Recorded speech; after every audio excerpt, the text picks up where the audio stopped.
Update जरा दे दें BF utilities पर। थोड़ी देर पहले आपने यहां पर कॉल दी थी सर 475 के लेवल्स पर। 495 का पहला टारगेट हिट हो गया है। 500 के करीब आपको काउंटर इस समय आते हुए दिख रहा है। क्या करना चाहिए सर अगर किसी ने ट्रेड लिया है बीएफ यूटिलिटीज का, क्योंकि कुछ ही मिनटों में पहला टारगेट हिट आ गया, बल्कि 505 का हाई बनाया है काउंटर ने।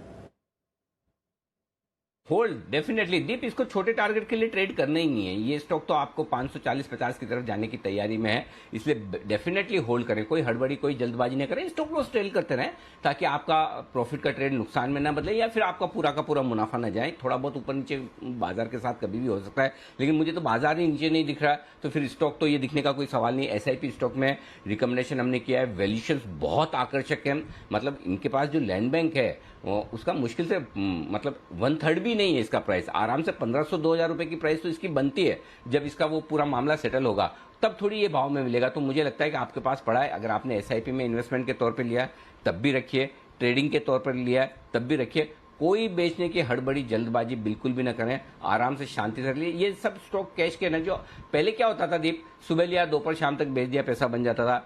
उसके बाद ये हुआ कि आज लो कल एक आध दिन में बन जाता है। अब वो नहीं है, अब आपको लेकर 2-4 दिन तक रुकना पड़ता है।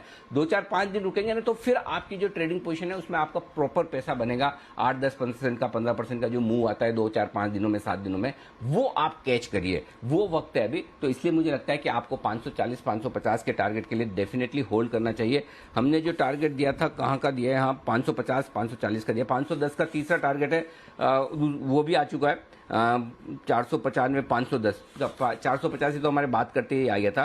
510 का टारगेट भी आ चुका है। 540 550 के अगले टारगेट के लिए जरूर होल्ड करें। खाली एक काम जरूर करना पड़ेगा, अब इसका रिवाइज स्टॉप लॉस लेना पड़ेगा।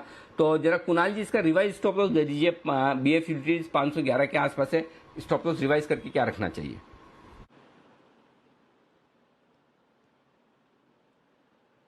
अनिल जी देखिए, स्टॉप लॉस रिवाइज करके अब 498 498 का रिवाइज स्टॉप लॉस रखे हैं 498 पर।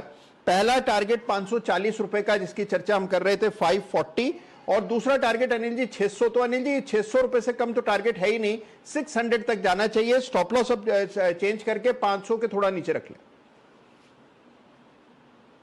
600 का टारगेट, क्या बात है कुणाल जी, तो एकदम एग्रेसिव बुलिश। और 540 के टारगेट से भी और ऊपर के टारगेट। और किरण जी ने भी मुझे पहले ही चेता दिया था कि पुणे की कंपनी, आप अगर ऐसे छोटे टारगेट रखेंगे तो किरण जी नाराज हो जाएंगे। तो किरण जी आपकी नाराजगी दूर करने के लिए देखिए बड़े टारगेट आ गए हैं कुणाल जी की तरफ से। वाकई में स्टॉक कमाल करने को तय। जी जी जी किरण जी।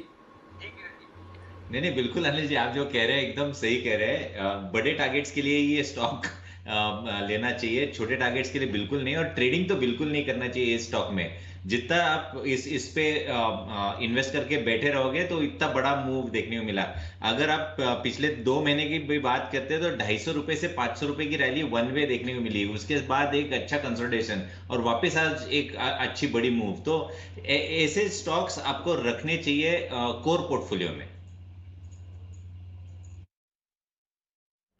ओके, तो पोर्टफोलियो स्टॉक है ये। ट्रेडिंग के हिसाब से तो देखिए आज ही आपको जबरदस्त मूव आती हुई दिख रही है। जब से रेकमेंड किया है 475 के लेवल से 2 टारगेट्स हिट हो गए और अब तीसरे टारगेट की तरफ मूव कर रहा है। पर बड़े टारगेट्स के लिए खरीदारी करें। अनिल जी को बड़े टारगेट्स पसंद है, इसके लिए कुणाल जी दे रहे हैं और किरण जी तो काफी अग्रेसिव टारगेट्स दे रहे हैं। बीएफ यूटिलिटीज नजर रखिए इस काउंटर पर आइए आखिरी कुछ मिनट क्लोजिंग से पहले इस हफ्ते की चलते हैं अनिल जी के पास फाइनल स्ट्रैटेजी के लिए।